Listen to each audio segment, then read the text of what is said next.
I'll write a 800-word story for part 1.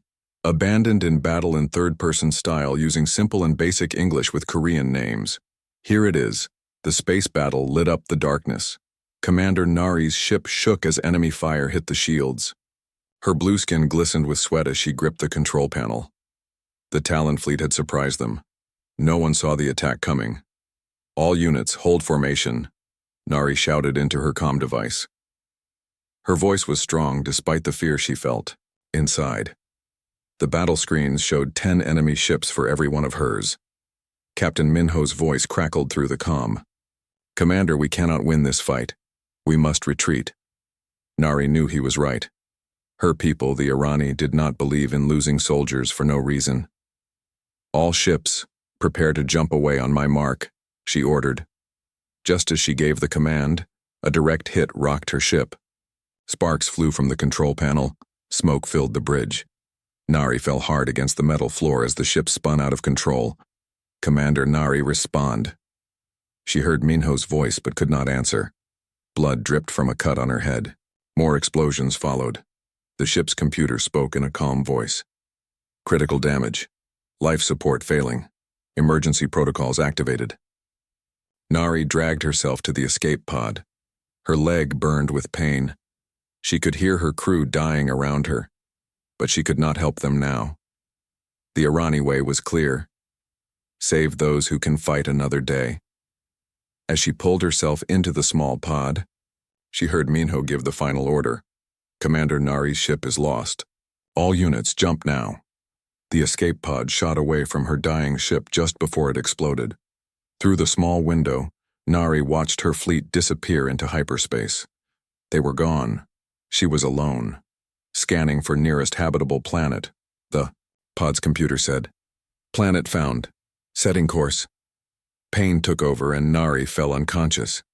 She did not see the small blue and green planet growing larger in her viewport. She did not feel the pod enter the atmosphere, becoming a streak of light across the night sky. She did not hear the warning alarms as the pod's systems failed one by one. The crash woke her briefly. Trees broke as the pod cut through a forest. Metal screamed against earth. When the pod finally stopped, Nari opened her eyes for just a moment. Her body was broken. The life support system blinked red warnings. The air was growing thin. Location: unknown planet. Sending distress signal, the computer said, its voice now weak and broken. Nari tried to move but could not. She knew what would happen. The Irani never came back for the fatally wounded. It was their way. The strong survived. The weak were left behind. Computer, record final message, she whispered. Recording, the computer responded. This is Commander Nari of the 3rd Battle Group. My ship was destroyed in battle with the Talon fleet. I have crashed on an unknown world. My injuries are severe. I do not expect rescue. Glory to the Irani people. May our strength never fail. As darkness took her again, the pod's outer door made a strange sound. Someone was trying to open it. Impossible. This planet was not supposed to have intelligent life. With her last bit of strength, Nari turned her head toward the door. It opened slowly, letting in cool night air and moonlight. Strange faces looked in at her. They had no scales, no crest on their heads. Their skin was different colors, brown, tan, pale, but none had the blue skin of the Irani. These creatures spoke to each other in a language her translator could not understand. One of them, a female with short black hair, reached toward Nari. Her touch was gentle as she checked for a pulse at Nari's neck. Help, Nari whispered, using the universal distress word taught to all spacefaring races. The female's eyes widened. She turned and spoke quickly to the others. 2 males brought a strange flatbed with wheels. They looked afraid, but determined. Nari did not understand. In Irani culture, no one would waste resources on a dying soldier, especially not a stranger. Yet these beings were trying to save her. As they carefully moved her onto their medical device, Nari's translator finally caught some of their words. Careful, Subin, the female said to one of the males. We don't know if moving her will make her injuries worse. We have no choice, Gia. the male named Subin answered. She'll die if we leave her here. The last thing Nari saw before consciousness left her again was the star-filled sky above the trees. Her final thought was not of her people who had left her behind, but of these strange beings who had found her, beings who did not leave the wounded behind. Nari woke to bright lights and strange sounds. Her body felt heavy, and pain shot through her every time she tried to move. She was not in her escape pod anymore. This room had white walls and smelled of chemicals she did not know. The alien is awake, a soft voice said. Nari turned her head slowly. A human female stood nearby, watching her with careful eyes. This human had short black hair and wore white clothes. Behind her, a male human checked some machines that beeped steadily. Can you understand me? The female asked. Her voice was gentle, but Nari could see fear in her eyes. Nari touched the translator at her throat. It had survived the crash. Yes, she said, her voice rough from disuse. I understand you. The female seemed surprised. I'm Dr. Gia. You're in a secret medical facility. We found you 3 days ago when your ship crashed in the forest. Not ship. Escape pod, Nari corrected. She tried to sit up, but pain flared across her chest. She looked down to see bandages wrapped around her blue skin. Please don't move, Dr. Gia said. Your body is very different from ours, but we've done our best to treat your injuries. The male approached now. I'm Subin. We had to keep you secret. Most humans don't know about aliens yet. Nari studied them both. In her culture, showing weakness meant death. The wounded were left behind so they would not slow down the strong. Yet these humans had brought her here, used their medicine on her, kept her safe. Why help me? She asked. Dr. Gia and Subin exchanged confused looks. You were hurt, Dr. Gia said simply. We couldn't just leave you there to die. Nari did not understand. I am a stranger, an alien. I could be dangerous. You could be, Subin agreed. But you needed help. That's what humans do. A door opened, and another human entered. This one was older, with gray hair and lines on his face. He carried a small device in his hands. This is Dr. Hyun, Gia explained. He's been studying the technology from your pod. Dr. Hyun approached carefully. Your distress signal has been sending nonstop since you crashed. We couldn't turn it off. Fear shot through Nari. My people will not come for me. They saw my ship destroyed. They think I am dead. We finally decoded some messages that came through, Dr. Hyun said. He handed the device to Nari. She read the screen and felt something inside her grow cold. The message was clear. Commander Nari confirmed lost in battle. No recovery mission authorized. They're not coming for you, Subin said quietly. Nari looked away. It is our way. The fallen are left behind. The wounded slow down the strong. You are. 3 humans were silent for a moment. Then Dr. Gia spoke. That's not our way, she said firmly. Not here. Over the next few days, Nari grew stronger. The humans brought her food they had figured out she could eat. They helped her walk when she was ready to try. They asked questions about her world, but never pushed when she did not want to answer. One night, when the facility was quiet, Nari found Dr. Hyun working late in a room filled with parts from her escape pod. Your technology is amazing, he said when he noticed her. We've learned so much already. Nari sat down carefully, her wounds still healing. My people would kill you for touching our technology, Dr. Hyun smiled. But you won't? No, Nari said. She was surprised to realize she meant it. You saved me when my own people left me to die. I've been wondering, Dr. Hyun said. What will you do now? You can't go home. Nari had been thinking about this too. On her world, she would already be replaced. Another commander would take her place. She would be forgotten. I don't know, she admitted. Dr. Hyun put down the tool he was holding. You know, humans aren't perfect. We fight wars too. We leave people behind sometimes, but we try to be better. Better than what? Nari asked. Better than we were yesterday, he answered. Maybe your people think leaving the wounded behind makes them strong. We think helping each other makes us stronger. That night, Nari stood by the window of her room, looking at the stars. Somewhere up there, her fleet continued without her. They would not mourn her. They would not remember her name. But here on this strange planet, 3 humans knew her name. 3 humans had saved her life when they had no reason to. 3 humans were teaching her a different kind of strength, for the first time since the crash. Nari felt something new. Hope. 2 weeks had passed since Nari arrived on Earth.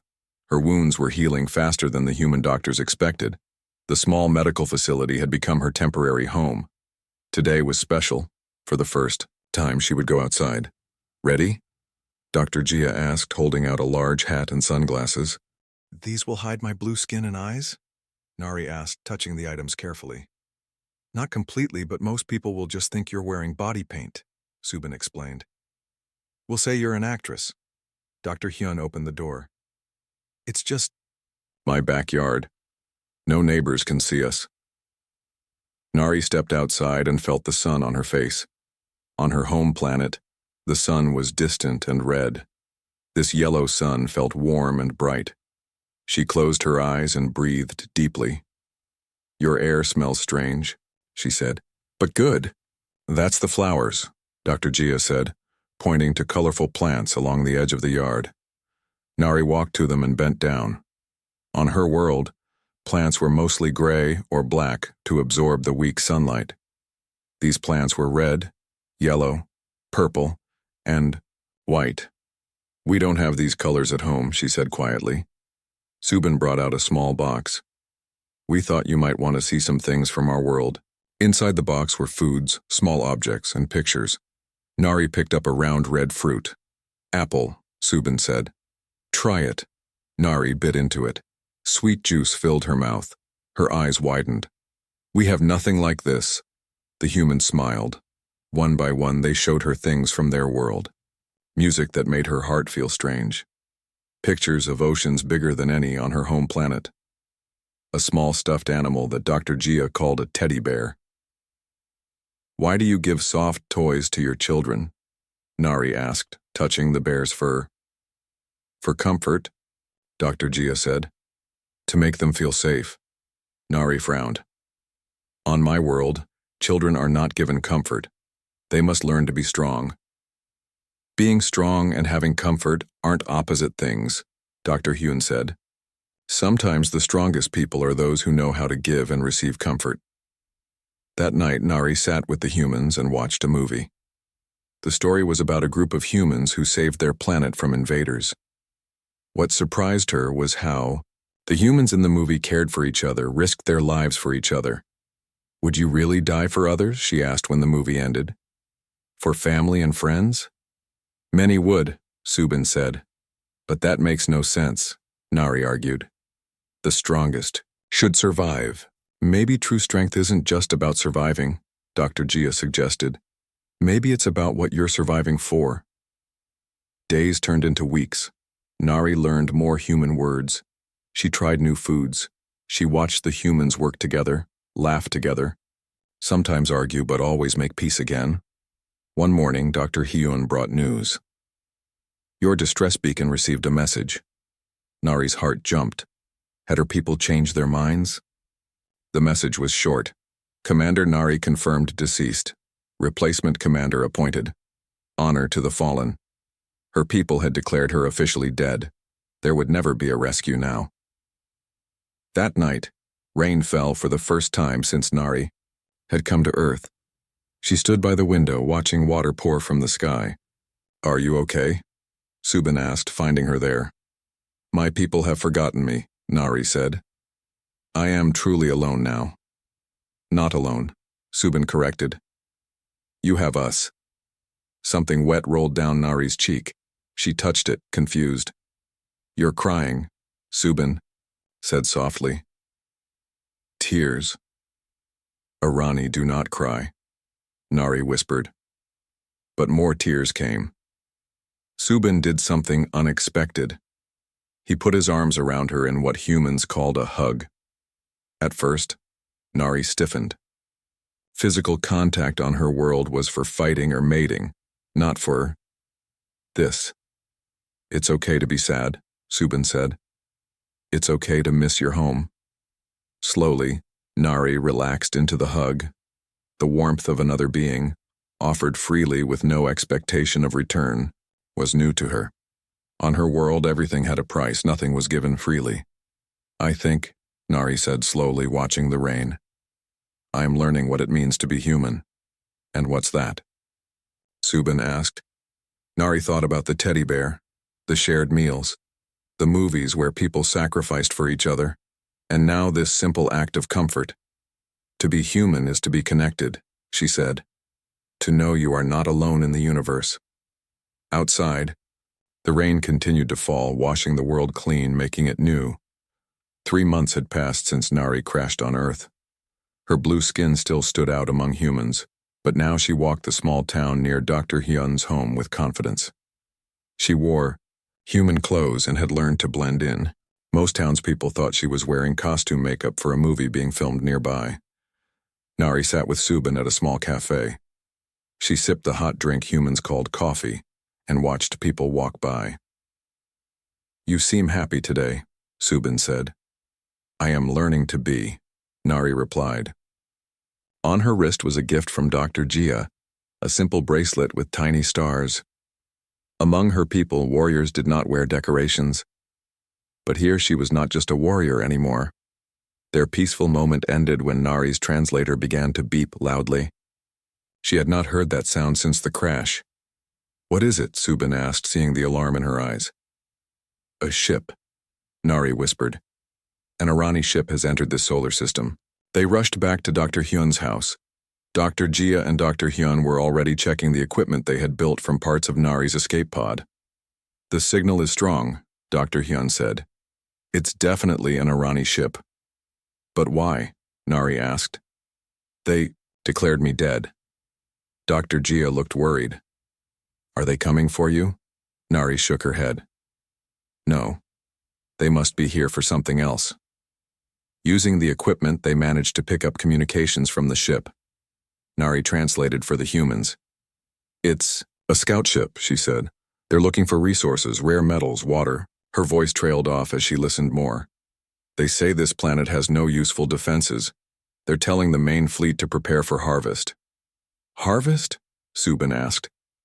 What does that mean? Nari's face grew dark. It means they will take what they want. If humans resist, they will be eliminated. Can we talk to them? Dr. Jia asked. Explain that we come in peace. The Irani do not make peace, Nari explained. They take what they need. Other species are either useful or in the way.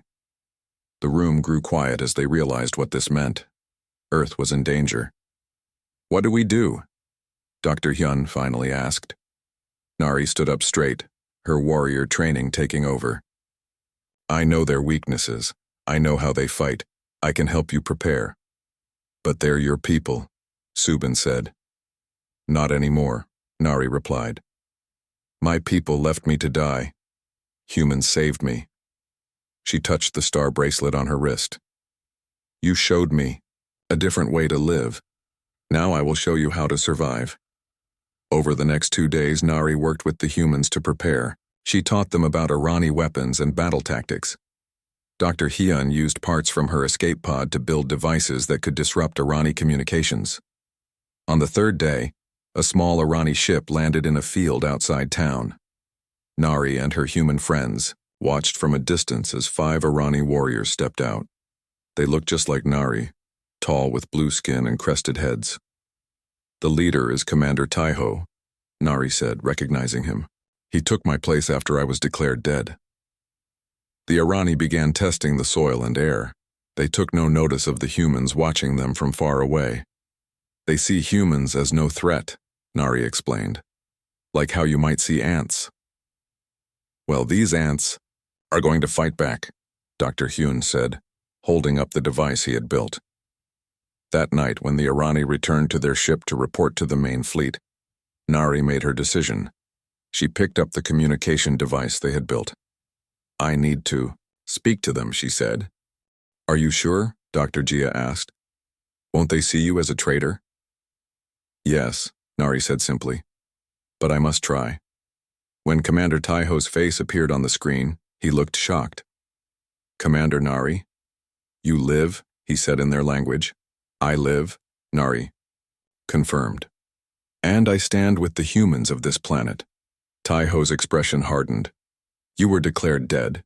You have no rank, no place among the Irani anymore. I know, Nari said, but I know something you don't. She smiled, a human expression she had learned. I know the humans are stronger than they appear. Strong? Taiho laughed. Their weapons are primitive, their defenses weak. Their weapons, perhaps, Nari agreed, but their hearts are strong. They save the fallen. They care for the wounded. They stand together. Weakness, Taiho spat. I thought so too, Nari said. I was wrong. She pressed a button, and Dr. Hyun's device activated. On the screen, Taiho's image flickered as his ship's power faltered. What is this? He demanded. A message, Nari said. Earth is protected now. By me. The Irani scout ship retreated from Earth after Nari's warning, and Dr. Hyun's device disrupted their systems. For 2 days, everyone waited nervously to see what would happen next. Nari knew the main fleet would not give up easily. They will. Come back, she told her friends as they sat in Dr. Hyun's basement, which they had turned into a command center. The question is when. Dr. Jia looked at the screens they had set up. How much time do we have? Days, maybe weeks, Nari said. They must report back and prepare a larger force. Subin, who had been quiet, finally spoke. We need to warn more humans, the government, the military. Who would believe us? Dr. Hyun asked. An alien invasion? They would think we are crazy. Nari stood up and walked to the equipment they had, built from her escape pod. We need proof, and we need better defenses. Over the next week, Nari worked with the humans day and night. Dr. Hyun's scientific knowledge combined with Nari's understanding of Irani technology created something new, a Atir shield that could detect and block Irani weapons. It's not enough to protect the whole planet, Dr. Hyun admitted, but it's a start. One night Subin found Nari outside looking at the stars. She had been on Earth for nearly 4 months now. Her blue skin gleamed in the moonlight. Do you miss it? Subin asked. Your home? Nari thought for a moment. I miss what I thought it was, a place of honor and strength. She looked at Subin. But I see now that my people's way is not the only way to be strong. Their moment was interrupted by a beeping from Nari's translator. Her eyes widened. They're back, she whispered. This time, it was not just one scout ship. 3 larger Irani vessels entered Earth's orbit. We need to act now, Nari said as they rushed back inside. We need to show them Earth is not easy prey. Using the communication device they had built, Nari broadcast a message to the Irani fleet. Commander Taiho's face appeared on the screen again. Commander Nari, he said coldly. Your warning was noted but ignored. This planet has resources we need. Stand aside or be destroyed with the humans. I have studied your ships, Nari replied.